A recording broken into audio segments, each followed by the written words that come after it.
Hoje, no mundo político, o presidente Jair Bolsonaro tem a pior avaliação na gestão da pandemia. A percepção popular coincide com o retorno do ex-presidente Lula à cena política.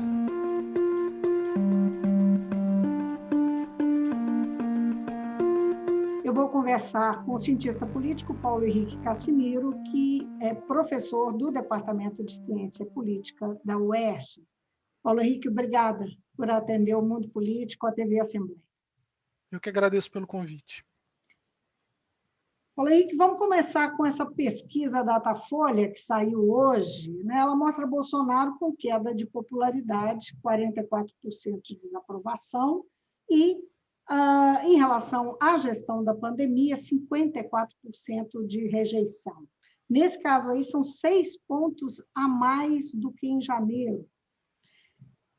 Isso coincide também com o Datapoder, uma pesquisa que é feita pelo Poder 360, quer dizer, então são aferições que batem em relação a essa queda de popularidade. Na sua visão, que sinais a população está identificando no comportamento ou nas manifestações ou nas notícias sobre a pandemia que fazem ela se manifestar dessa forma, né? É a contagem dos mortos, é a falta de UTI, troca de ministro, ou é a falta do auxílio emergencial? O que é, na sua opinião? Bom, Vivian, em primeiro lugar, eu acho que tem um dado muito interessante dessa pesquisa, que é o seguinte: pela primeira vez, desde o início da pandemia, o somatório das pessoas que avaliaram o governo como ótimo e bom e regular é menor do que aqueles que avaliaram como ruim ou péssimo. Ou seja, houve algum momento lá no meio do ano passado, maio, se eu não me engano, e que houve um empate técnico entre o somatório do ruim e péssimo e o regular, e em comparação com o ótimo e bom. Dessa vez, nessa pesquisa, pela primeira vez, a maioria absoluta, ou seja, mais de 50%, apontam que a avaliação do governo que o desempenho do governo na pandemia é ruim ou péssimo. Né? Então, essa pesquisa é um marco importante, e sobretudo se ela se confirmar nas pesquisas que virão aí nos próximos dias, nos próximos meses, sobretudo.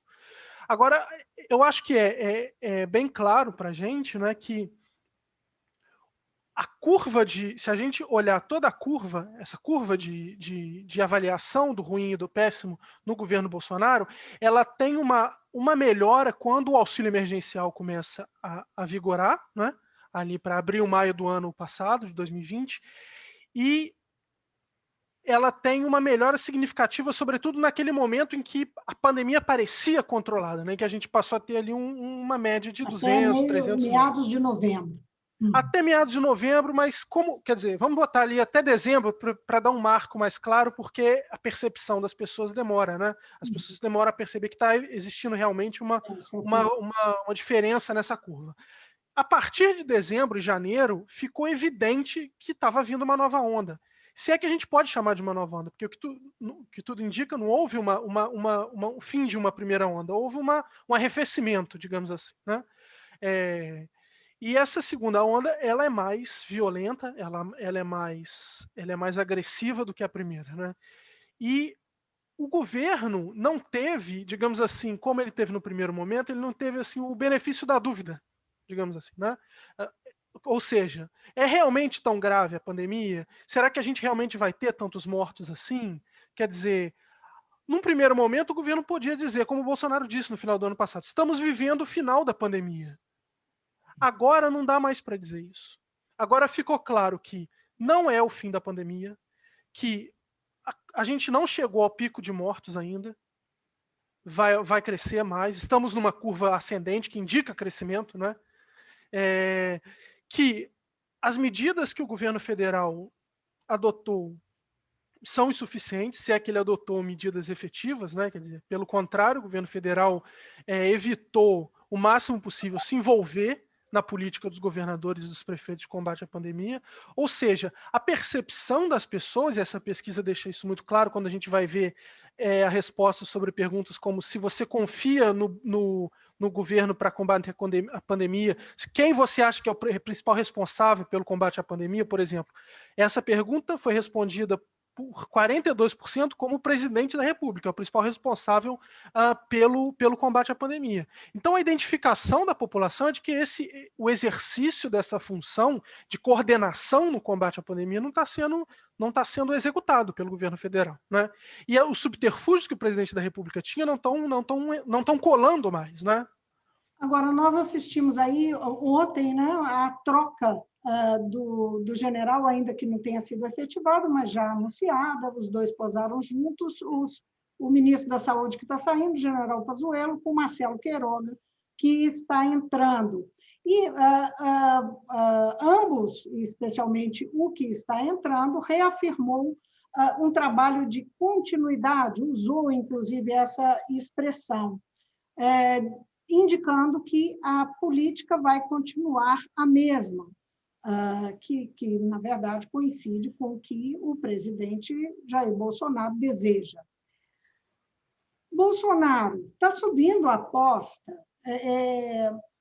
com uma crise chegando no pescoço. Como é que você acredita, o que você acredita que ele está levando em conta para manter essa política que chama a atenção dos cientistas, da população que está desconfortável e avaliando ele negativamente? Como é que é isso? Que aposta que ele está fazendo? Vivian, eu acho que só tem uma resposta possível, a gente tentando entender, né, esse quebra-cabeças que é a política do governo federal e a cabeça do presidente da República. Eu só consigo ver uma resposta para isso, que é o seguinte: o presidente Bolsonaro só age tendo em vista as eleições de 2022. As pesquisas mostram algo muito claro e muito persistente, né, nas sondagens sobre apoio ao governo federal, que ele tem uma base muito forte. Né? Ele tem uma base que gira em torno de 20 e poucos, 30 e poucos % da população, que é muito forte. O Bolsonaro, ao que tudo indica, e essa mudança de ministério deixou claro, ele não vai mudar a política de combate à pandemia dele. Né? A não ser, claro, que a situação política se torne muito... constranja ele a mudar isso. Né? Se o Centrão, por exemplo, resolver agir de forma mais intensiva junto ao presidente da República. Né? Inclusive com moedas de troca como a votação de um impeachment, por exemplo. Isso pode fazer o presidente da República mudar a sua política. Mas, por vontade própria, ele não vai mudar a política dele. E ele fidelizou uma percentual considerável do eleitorado, que, segundo, por exemplo, a pesquisa de hoje do Datafolha, envolve, sobretudo, evangélicos, moradores do centro-oeste e do norte, né? Que dá uma base que pode garantir a ele um segundo turno nas eleições de 2022. Então, o que ele aposta? É levar a tensão para o segundo turno e conseguir demonizar o opositor de forma suficiente para que ele seja a única alternativa viável para uma parte da população em 2022. É uma aposta muito arriscada, tem tudo para dar errado, os últimos indícios apontam que parece que está dando errado, mas é a única estratégia dele. Ele não tem outra estratégia. Preterir a doutora Ludmila Rajar como ministra, em benefício de um nome que parece ter sido indicado pelo filho, Flávio Bolsonaro, senador, é mais uma prova de que ele não tem intenção nenhuma de mudar a política de combate dele com relação à pandemia. Ele aposta um pouco em cima do auxílio emergencial, ou você acha que o auxílio emergencial não vai ter a efetividade que teve ano passado? Até porque é muito menos dinheiro. É muito menos dinheiro, é claro. Eu acho que ele pode ter algum impacto. Claro, isso tudo é uma questão de tentar entender como esses números estão se comportando. Né?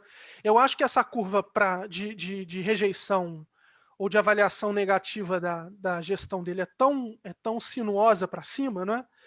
Que eu tenho muitas dúvidas se esse auxílio emergencial tão baixo vai ser suficiente para reverter essa curva. Porque, veja bem, é verdade que o auxílio impactou numa diminuição da rejeição dele ano passado, mas eu acho que haviam outros fatores que hoje não existem mais. Por exemplo, a aposta de que a pandemia estava sendo controlada. Né? Isso é uma coisa que acompanha, se você olha os momentos de avaliação do governo, conforme o número de mortos foi caindo, a rejeição dele também caiu, né? E ele dizia naquele momento, estamos chegando ao fim da pandemia, a pandemia não vai durar até o ano que vem a vida vai voltar ao normal, quer dizer, hoje em dia está claro que essa justificativa não pega mais, que a gente só vai ter um controle da pandemia com medidas drásticas. Então eu acho que aquilo que podia auxiliar junto com o auxílio emergencial, a uma certa a amenizar a rejeição do presidente, né, e houve um momento até que a aprovação passou da rejeição, foi um momento rápido, mas isso aconteceu. Eu acho que esses elementos hoje não estão colocados. Agora, Paulo Henrique, você mencionou o Centrão, né? Uhum. E, naturalmente, o Centrão já está. O Arthur Lira manifestou que ficou chateado, que ficou aborrecido, por conta da Ludmilla, a médica, não ter sido a escolhida e, inclusive, ter sido exposta a todo aquele episódio enfim, dos grupos de apoio ao presidente, as redes sociais e tal. Agora, o que o Centrão está pedindo, quando aponta a Ludmilla e critica a escolha do presidente, é uma mudança de rumo, não é? Como é que você vê, olhando assim para o Centrão, o lugar que Arthur Lira ocupou com o apoio de Jair Bolsonaro, essa massa de partidos que a gente conhece bastante na forma de se relacionar, bastante pragmática na relação com o executivo? Até que ponto essa corda pode ser esticada do ponto de vista do Centrão? Porque há quem diga que Bolsonaro tem mais a perder do que o Centrão, se houver um rompimento. Sem dúvida, porque o Centrão é Centrão justamente não porque ele seja definido ideologicamente como um grupo de partidos de centro. Não é verdade. São partidos de direita, na sua maioria, né? Agora, ele é Centrão porque ele é um bloco de partidos que não tem um projeto evidente de poder no sentido de ser capaz de articular um presidente, de eleger um presidente para um cargo majoritário, mas eles fazem parte de todos, ou boa parte desses partidos, é claro, alguns são novos, evidentemente, mas o grosso desses partidos faz parte de todos os governos desde que Fernando Henrique foi eleito presidente, né? Alterações de configuração, mas o Centrão e finalidades diferentes, mas ele tem, normalmente, um grupo forte, pragmático, que atua sem nenhuma amarra ideológica, como você estava dizendo, seria isso? Exatamente. Claro, há partidos diferentes. O próprio PSD surgiu do Kassab, né? Surgiu durante o governo Dilma, apoiou o governo Dilma, depois apoiou o impeachment, apoia hoje o governo Bolsonaro. Né? Tem o ministro das Comunicações, que é parte do PSD, me foge agora o nome dele, mas enfim. Fábio Faria, exatamente, obrigado. Mas é um bloco de partidos que não age vinculado ao Bolsonaro no sentido de que eles não são resultado do projeto bolsonarista, do projeto político bolsonarista. Eles são um grupo de políticos e de partidos, de políticos que transitam entre partidos, que já existia e que aderiu ao governo num determinado momento de grande desgaste do governo no ano passado, ali para junho, julho. Então é o que eu costumo dizer, a eleição do Arthur Lira para presidente da Câmara não é a eleição de um bolsonarista para a presidência da casa. É a eleição de uma liderança de um partido grande, importante, que é o PP, importante há muitas décadas, que teve o apoio do presidente da República. Mas eles não têm uma vinculação orgânica, eles não têm laços orgânicos, né? Apesar do Bolsonaro ter sido um deputado por muitos anos do próprio Partido Progressista, né? O PSD, em particular, o PSD é um partido que cresceu muito, é dos grandes hoje, está entre os grandes, e tem um projeto, né? Ele tem um projeto. Ele tem ganhado força, nomes importantes, o próprio prefeito de Belo Horizonte é um nome que começa a se projetar, né? E tem aspirações, não? Sem dúvida, o PSD foi... atrapalhar essas relações? O PSD surge como partido, lá fundado pelo Kassab. O Kassab, eu me lembro que ele dizia, né? nem de esquerda nem de direita, aquela fórmula clássica dos partidos fisiológicos, né? Ele foi um partido surgido para agregar desagrados justamente nesses partidos que faziam parte da base do governo, esses partidos fisiológicos que faziam parte da base do governo. PMDB, na época o próprio PP, PTB, né, para agregar deputados que estavam insatisfeitos com esses partidos e para agregar para a base do governo, né, se mantendo na base do governo Dilma.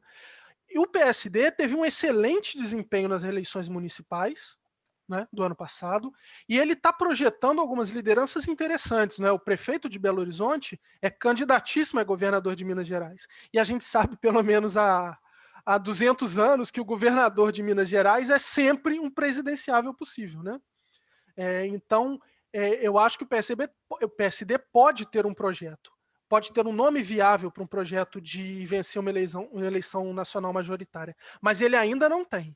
Ele ainda não tem para as próximas eleições, ele parece não ter, a menos que ele fosse capaz de filiar uma figura como Luciano Huck, que eu não acredito que seja possível. Mas eu acho que a grande característica do Centrão nesse momento é que ele coloca o pé com muito cuidado no governo Bolsonaro, porque ele sabe, o Centrão e as suas lideranças, sobretudo o presidente da Câmara, Arthur Lira, sabe que não pode colocar os dois pés no barco do governo Bolsonaro, porque esse barco está fazendo água. Então, ele sinaliza com incômodos pela não mudança na política de combate à pandemia, como foi o caso da queixa do presidente Arthur Lira quanto à não escolha da Ludmilla, da doutora Ludmilla Rajar, mas, ao mesmo tempo, ele não vai fazer oposição explícita ao governo. O Centrão joga a política dos bastidores. Ele está passando recados, o Bolsonaro sabe que o Centrão está desagradado com a sua escolha, mas o Bolsonaro insiste em determinadas decisões políticas a despeito de desagradar sua base. Né? Então, está desagradando o eleitorado, como mostram algumas pesquisas recentes, né? Está desagradando a população em termos de avaliação do desempenho do presidente da República, e está desagradando uma parte considerável da sua base com a escolha por não modificar a política do Ministério da Saúde. Quer dizer, ele está desagradando muitas frentes ao mesmo tempo. Mas, pelo que você disse, ele conta em preservar a minoria que o apoia, a minoria em relação ao conjunto do eleitorado, a minoria que é fiel e que pode levá-lo ao segundo turno. Então, isso fecharia essa conta aí. Não é? Sim. Há alguns dias entrou em cena um elemento inesperado. O ex-presidente Lula volta à cena política, né? Depois da decisão do ministro Edson Fachin no Supremo Tribunal Federal de anular os processos e mandar Curitiba entregar para Brasília os processos e anulando as condenações do ex-presidente. Com isso, o quanto o jogo se complica nesse momento de crise, quer dizer, nós estamos vivendo um momento gravíssimo para o país, em todos os sentidos. E a cena política, como eu disse no início, é fortemente alterada por conta desse momento grave da crise sanitária. E aí, junto com isso, entra em cena o principal adversário de Bolsonaro, e que representa as esquerdas, que pode, eventualmente, até unificar as esquerdas. Como é que você vê a entrada do Lula no jogo nesse momento? O Lula parece ter sido surpreendido, como todos nós, pela anulação das suas condenações. Né? Eu acho que ele contava que esse processo demoraria um pouco mais e que isso dependeria realmente da declaração de suspeição do Sérgio Moro pelo colegiado do Supremo, né? Que o ministro Fachin se antecipou, né? E muitas pessoas especulam que ele se antecipou justamente para tentar proteger o ministro Sérgio Moro, né? O ex-ministro Sérgio Moro. Mas, enfim, isso são questões outras. A entrada do Lula, desde a semana passada, quando a decisão do ministro Fachin foi publicizada, até hoje, surgiram várias pesquisas, sobretudo pesquisas de Big Data, né? Ou seja, de órgãos de pesquisa que fazem pesquisa apenas na internet, e, portanto, são pesquisas complicadas, porque elas não acessam uma parte considerável da população, mas são pesquisas sobre intenções de voto. Né? essas pesquisas são muito diversas entre si. E isso se deve justamente ao fato de que pesquisas feitas pela internet acabam ignorando um percentual considerável da população que não tem acesso ou que tem um acesso precário à internet, né? Agora, se a gente pega uma pesquisa, por exemplo, de dessas empresas de Big Data que é aparece mais como uma empresa importante, que tem feito pesquisas que tem repercutido na imprensa, que é a Atlas, o que ela mostra, por exemplo? Que foi publicada semana passada, um dia depois que o Lula foi solto, né? Portanto, ela já estava sendo feita antes da declaração do Fachin. Ela mostra que o Bolsonaro tem uma base muito grande, ele tem um piso muito grande, de 30 e poucos por cento, 32%, mas ele tem um teto muito baixo, que não passa de 40%. Né? O Lula, quando o nome do Lula é colocado nas projeções de segundo turno, ele não está muito distante, ele está na frente, é claro, mas ele não está muito distante de outros nomes, como, por exemplo, Ciro Gomes ou, eventualmente, o Mandetta. Né? Estão atrás, mas não tanto atrás assim. Qual é a grande novidade da entrada do Lula, da volta do Lula para a cena política? É que o Lula torna praticamente impossível uma solução de terceira via. Com o nome do Lula para candidato em 2022, é quase certo que uma terceira via vai ter pouquíssimas chances de tirar um eleitorado tão cativo que essas duas figuras têm, né? Lula e Bolsonaro. Eles têm um percentual do eleitorado muito forte, tanto é que se a gente olha outras pesquisas em que há perguntas do tipo, você votaria em Bolsonaro ou em Lula, na outra pergunta, independente do seu adversário, e ambos alcançam algo em torno de 50%.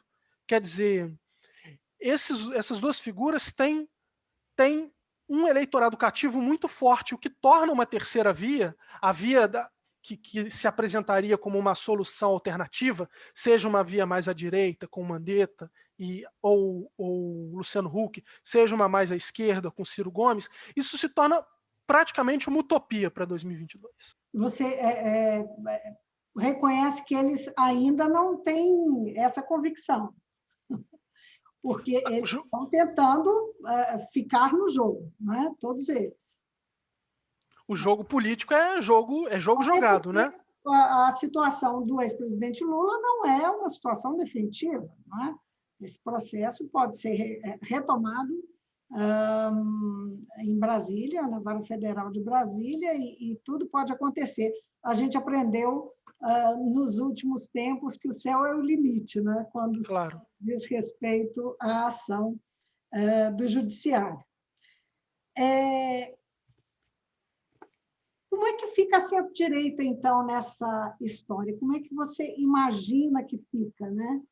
Essa centro-direita, e mesmo o espaço que Ciro Gomes ocupa, não é? O Ciro tenta capitanear as esquerdas em torno dele, e parte da centro-direita.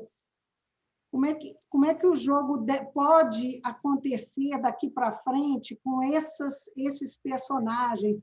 O potencial que Lula tem, como teve no passado, de chamar esses personagens para junto de si. Eu acho, Vivian, que você tem razão quando você diz que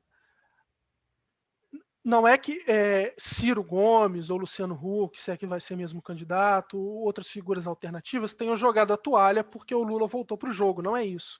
Eles ainda estão no jogo e eles estão tentando construir uma alternativa. Né? Quer dizer, o Ciro sinaliza claramente que a alternativa dele é agregar a esquerda ou a centro-esquerda, sobretudo PDT, PSB, Rede, as sinalizações por Cidadania também, que é um partido de centro, enfim, e que ele sinaliza também para a direita, né? As sinalizações que ele faz para o DEM, com conversas com o ACM Neto, enfim, com o próprio ex-presidente da Câmara, Rodrigo Maia, são claras. Porque o Ciro sabe que é impossível, na atual conjuntura, uma alternativa a Lula e Bolsonaro que não seja uma alternativa de frente ampla. Né? E eu acho que o Luciano Huck, caso saia candidato, também sai sabendo disso. O grande problema é que agregar uma série de partidos em torno de uma candidatura não garante a essa candidatura o apoio que é preciso do eleitorado, né? Quer dizer, a figura do Bolsonaro e a figura do Isso em Lula... outros momentos da história, né? Se a gente lembrar... Com Geraldo Alckmin, né? Exatamente. Um grande número de partidos, muitas forças, e não deu em nada. E veja uma coisa interessante, Vivian. Recentemente, há umas 2 semanas, o ex-prefeito Fernando Haddad declarou que o possível candidato Ciro Gomes, ele também possível candidato, né, caso o Lula não possa ser, o candidato Ciro Gomes, o ex-governador Ciro Gomes, era o candidato da direita. Ele disse isso, né? O curioso é que o próprio PT nunca venceu uma eleição sem um vice que fosse uma figura de direita, ou pelo menos que estivesse num partido de direita, né? E depois governou com coalizões de direita. O que isso quer dizer? Quer dizer que a estratégia que o PT teve para conquistar e se manter no poder nas 4 eleições em que ele foi vitorioso é a estratégia, ao que tudo indica, que qualquer candidato cabeça de chapa de centro-esquerda terá, seja o Lula, seja o Ciro. Eu não acredito que o Lula recusará, caso seja possível, uma chapa que inclua partidos de direita. Ele não vai ele pode não conseguir construir essa alternativa, né? Isso é uma outra coisa. Agora, ele não recusará. O Lula é um estrategista político, ele sabe quais são as circunstâncias que podem ou não dar a ele condições de vencer uma eleição, né? E mesmo que ele não tenha uma chapa com partidos de direita, ele vai construir um governo buscando incluir partidos de direita no governo. Então, isso é uma coisa incontornável na política brasileira, se você quer ter maioria no governo, claro. Lula, logo depois da decisão do Fachin, deu entrevistas e tal, e fez ataques, críticas claras à condução da pandemia, reputando a Bolsonaro o fracasso, os problemas e tal. Ele está buscando, quando ele faz isso, para além de se posicionar, né, inclusive em defesa da ciência e tal, ele está buscando aquele eleitorado que está naqueles 30% que votou no Bolsonaro? O diagnóstico do Lula é o diagnóstico de todas as lideranças de oposição. Isso, inclusive, o governador João Dória, que apoiou o presidente Bolsonaro, não é? O Bolsodória, ficou famoso, a camisa Bolsodória, dos dois juntos, mas ele também percebeu logo no começo que o único jeito de se contrapor ao presidente Bolsonaro é disputando aquele espaço no qual a avaliação negativa do presidente Bolsonaro é mais forte, né? E há uma percepção considerável por grande parte da população que o desempenho do presidente na condução da pandemia é reprovável. Então, é claro que qualquer um que surja como uma alternativa vai ter que bater nesse ponto. Seja o Lula, seja o Dória, seja o próprio Ciro Gomes, enfim. Todos estão insistindo nesse ponto. O presidente Bolsonaro é incapaz de combater a pandemia.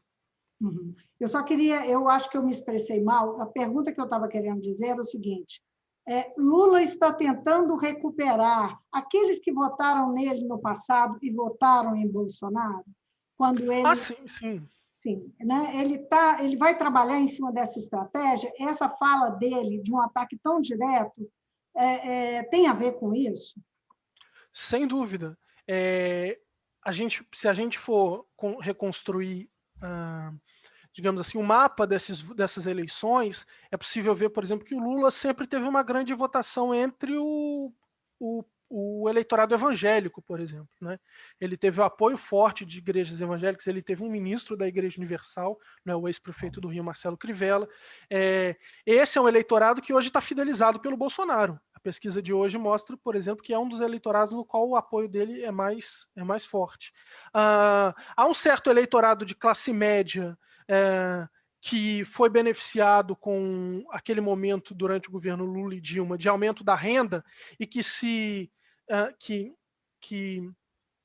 perdeu renda, perdeu qualidade de vida com a crise, que o Lula vai tentar convencer baseado na estratégia dos velhos e bons tempos, né? em que o país ia bem, né? Quer dizer, uma certa estratégia de tentar recuperar o passado de ouro da era petista, da era lulista, né? Aquele momento em que a economia ia bem, em que a renda aumentou, em que o dólar estava baixo. A famosa figura que ficou célebre da classe média viajando para Disney, né?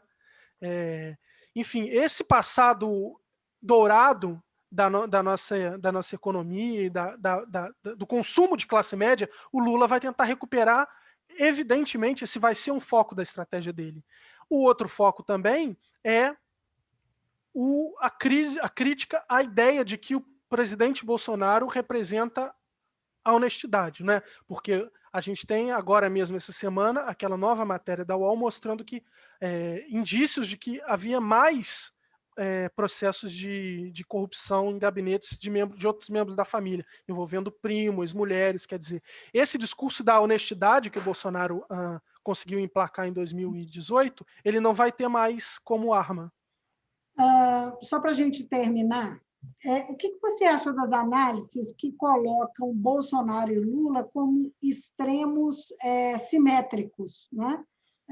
Lula seria uma extrema-direita e Bolsonaro uma extrema-esquerda e Bolsonaro uma extrema-direita. Eu acho que essas analogias são extremamente equivocadas. Não existe extrema esquerda no Brasil, a verdade é essa. Extrema esquerda, pelo menos, com capacidade eleitoral. O próprio PSOL, que seria o partido mais à esquerda, não é um partido extremista. O presidente Lula não é uma liderança de extrema esquerda, ele é uma liderança de centro-esquerda, absolutamente capaz de articular com lideranças de centro e de direita. Agora, por outro lado, o presidente Bolsonaro sim é uma liderança de extrema direita, não é? Quer dizer, o discurso dele é o discurso afinado com todas as lideranças de extrema direita no mundo. Haja vista como hoje o Brasil se posiciona na ONU ao lado de Hungria, de Polônia, né, que a Hungria, inclusive, hoje nem sequer pode ser mais considerada uma democracia, né, e de países árabes, por exemplo. Quer dizer, o alinhamento internacional do governo Bolsonaro é todo com a extrema-direita. E, sobretudo, porque o presidente Bolsonaro sinalizou uma série de vezes para a ruptura institucional. Né? Ele participou de manifestações que pediam fechamento de instituições. Né? Ele foi enquadrado pela classe política, pelo Centrão, porque esse processo de ruptura institucional não colou. Né? Ele não teve apoio dos militares para dar um golpe ou algo do tipo. Ele foi enquadrado pelo Supremo, foi enquadrado pelo Centrão, mas isso não significa dizer que ele não tenha flertado, que ele não tenha sinalizado positivamente para um processo de ruptura institucional. Isso nunca houve no período em que o PT governou. Né? Nunca houve risco de ameaça à ruptura institucional. O partido foi objeto de uma investigação que prendeu boa parte das suas lideranças, e em momento algum essa investigação sofreu interferência evidente. É claro que pode ter havido tentativas de interferência interna, mas ele não sofreu ameaças ou interferências evidentes como o presidente Bolsonaro faz, mudando a Polícia Federal, tentando colocar aliados para comandar cargos importantes de investigação. Né? Isso não existe, quer dizer, a ideia dos dois extremos é uma ideia falsa. Falando, só retomar uma questão, antes da gente encerrar, falando de forças de apoio, nós falamos de quem Lula conseguiria amealhar, nós sabemos, a gente conhece as forças que cercaram Bolsonaro em 2018, né, e levaram ele, afinal, teve todo aquele movimento que ele trabalhou, ele entrou em campanha 4 anos antes, a gente sabe disso, mas tem o que foram chamadas as alas de apoio dele, a ala ideológica, os militares, os empresários e tal. Como é que você acha que ele chega em 2022 em relação a esses grupos, aos apoios que ele conseguiu amealhar? Eu acho que os militares, existem críticas internas muito fortes à aliança dos militares com o Bolsonaro, né? Críticas de generais, inclusive, de de militares de patentes altas, mas, ao mesmo tempo, os militares são clientes do governo, no sentido de que eles têm a aliança deles com o governo, ameniza os prejuízos, inclusive prejuízos orçamentários que os militares teriam, né? Então, eu acho muito, por exemplo, entrar numa reforma da Previdência mais radical, ou então cortes de orçamento que os militares não estão tendo, né? Pelo contrário, né? Então, eu acho que digamos assim, esse setor continua fiel ao presidente da República. Os evangélicos, ao que tudo indica, também continuaram fiéis a ele. O discurso de classe média anticorrupção, esse parece que já debandou ou está debandando, né?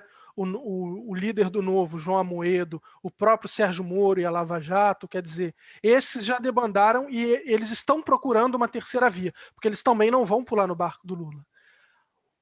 O grupo ideológico,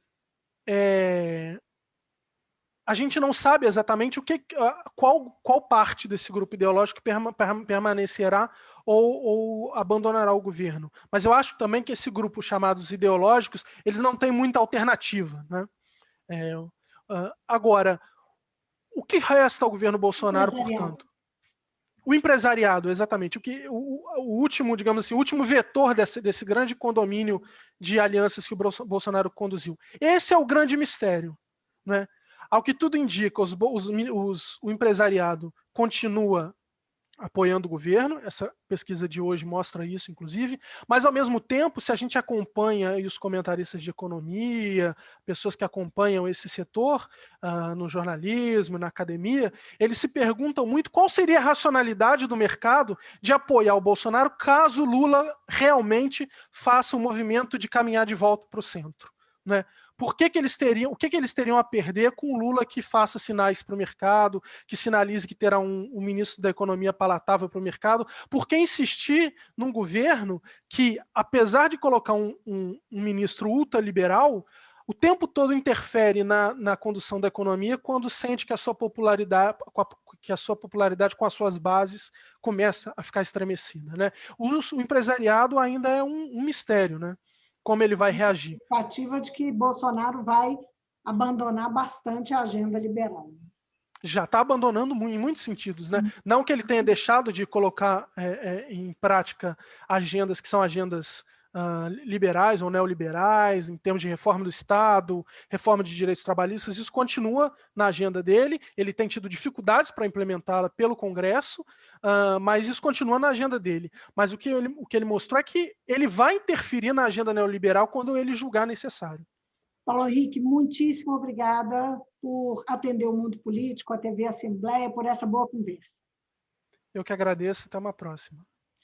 Eu conversei com o cientista político Paulo Henrique Pascoeto Cassimiro, ele é professor do Departamento de Ciência Política da UERJ. Obrigada mesmo. Tchau, até a próxima.